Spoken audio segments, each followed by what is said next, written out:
अस्सलाम वालेकुम दोस्तों, आप देख रहे हैं हमारा यूट्यूब चैनल सामा के बर्ड्स। उम्मीद करता हूँ आप सब खैर खैरियत से होंगे, फिटफाट होंगे, बम्बाट होंगे। यहाँ पर हमने एक हैवी किस्म की इन्वेस्टमेंट की हुई है फार्म हाउस की। आपको पहले तो हर तरफ से चारों तरफ से लुक दिखा दूँ मैं। और ये हमने हैवी किस्म की इन्वेस्टमेंट की हुई है, जहाँ से हमें पर मंथ जो है 3 लाख रुपया तक सेविंग हो जाती है।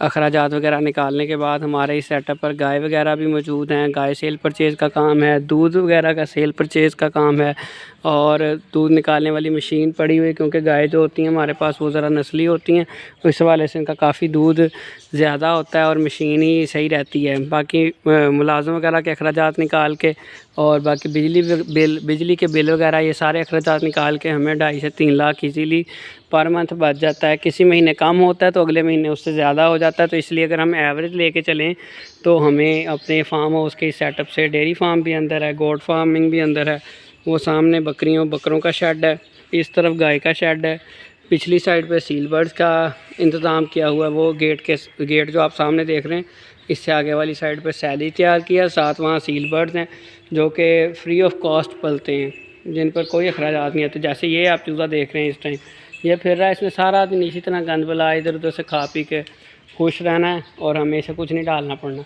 इस साइड पे जो आप देख रहे हैं ये सामने, ये सारे जो हैं सील बर्ड्स की कलेक्शन है। ये सील हमारे काफ़ी महंगे सेल हो जाते हैं, 40-40 हज़ार का एक बर्ड भी सेल हो जाता है।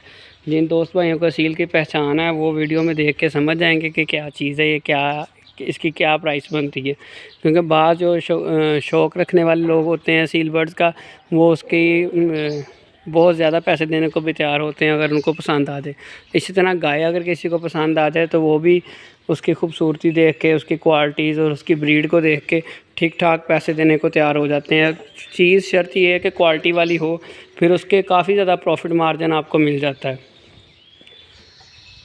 और दूध जो है दोजी वगैरह हमसे आके फार्म पे ही ले जाते हैं डेली की डेली, तो वो भी हमें सेल करने की इतनी टेंशन नहीं होती। तो पर मंथ जो है हम इजीली 2.5 से 3 लाख रुपया जो है इसमें से फार्म हाउस में से निकाल लेते हैं। अगर हम टोटल इन्वेस्टमेंट की बात करें फार्म हाउस की, तो इन्वेस्टमेंट काफ़ी ज़्यादा है, तकरीबन 2 करोड़ से भी ज़्यादा की इन्वेस्टमेंट हुई है। यहाँ पर जगह का हिसाब लगाएं, ग्रासी प्लॉट मेंटेन, वो सामने वाला जो बिल्डिंग कंस्ट्रक्शन है उसके अखराजात लगा लें आप, इनके पिंजरे जो तैयार किए गए हैं इसके अखराजात, ये सामने शेड है, कैमरे लगे हुए हैं, पंखे हैं, शावर लगे हुए हैं गाय वगैरह के लिए, उधर बकरों का सेटअप है, पीछे सैलेज का सेटअप है। तो ये 2 करोड़ से भी ज़्यादा का जो है हमारी इन्वेस्टमेंट है। और इसमें यह है कि 2.5-3 लाख मैंने जैसे आपको बताया इजीली निकल आता है, इससे भी कभी कभी ज़्यादा हो जाता है।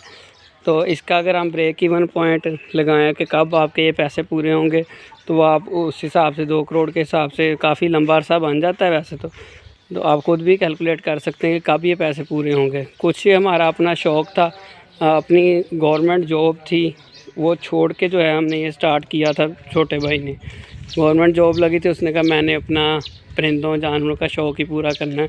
तो वो कहता कि मैं वहाँ 80 हज़ार ले रहा था, तो अब जो है वो यहाँ से 3 लाख 3.5 लाख निकाल रहा है। अगर यही वो कोई और काम करता, ज़ाहिर बात है उसमें भी इतने इजीली निकल सकते थे, लेकिन ये पुरसकून माहौल है, कोई टेंशन नहीं है, कोई ख़र्चा नहीं है, कोई यानी कि ज़ोर आवर काम नहीं है। आपने बस सुकून करना है और इन्जॉय करना है परिंदों में, साथ अपनी रोज़ी रोटी भी चलानी है। सारा सिस्टम यानी कि बेहतरीन चल रहा है, कोई टेंशन वाली चक्कर नहीं है। लॉस वाला भी इतना हिसाब नहीं है। अगर एक तरफ से लॉस होता भी है तो दूसरी तरफ से किसी न किसी और शक्ल में, तीतर की शक्ल में, गाय की शक्ल में वो पूरा हो जाता है। यानी कि इतना इस चीज़ से फ़र्क नहीं पड़ता। तो हमारे पास ये सारे परिंदे फार सेल भी अवेलेबल होते हैं।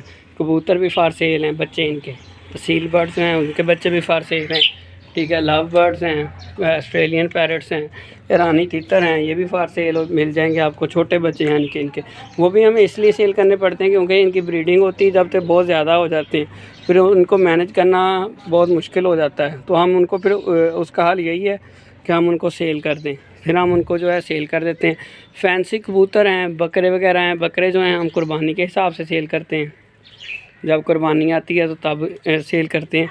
अभी आजकल कम किए हुए हैं, ज़रा गर्मी बहुत ज़्यादा थी, अब 1-2 माह तक डालेंगे हम। साइडों पे इनके शीट लगा देंगे ताकि सर्दी ना हो, और उस हिसाब से हम इनको मैनेज करेंगे। ये आप सील बर्ड्स देख सकते हैं, ये हमारा एक एक मुर्गा जो है 25-25 हज़ार 30-30 हज़ार रुपये का सेल हो जाता है, क्योंकि प्योर क्वालिटी है सील में।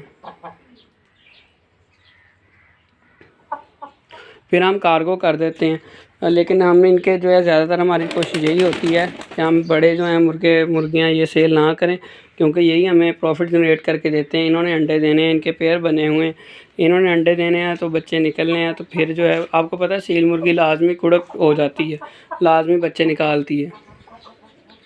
तो गोल्डन मिस्री जो होती हैं वो इतना कुड़क नहीं लेती, ना इतने अंडे से बच्चे निकालती हैं, तो ये लाजमी निकालती हैं, तो यही हमें प्रॉफिट जनरेट कर करके देती हैं। हमारे पास इस टाइम 100 से ज़्यादा छोटा सील बर्ड जो है वो पिछली साइड पे वहाँ खुला घूम रहा है। उनकी हिफाजत के लिए हमने कुत्ता रखा हुआ है, बिल्ली वगैरह कोई चोर वगैरह कोई उनको कुछ नहीं कह सकता, हमें कोई टेंशन नहीं है। समझ लें कुत्ता ही पाल रहा है, हम नहीं पाल रहे। जो उनका खाने पीने का खर्चा वो हमें बिल्कुल नहीं आता, वो सारा खुद ही वहाँ से गंद बला गोबर ये वो कीड़े मकोड़े सारा दिन खुले फिर के, जैसे ये कबूतर आपके सामने फिर रहे हैं ऐसे खुले फिरते खा लेते हैं इनको, लेकिन हमें डालना पड़ता है क्योंकि मुर्गी जो है वो अपना दाना चुग लेती है, इनको हमें डालना ही पड़ता है। रानी तीतर हो गए, खरगोश हो गए, इनकी हमें केयर करनी पड़ती है।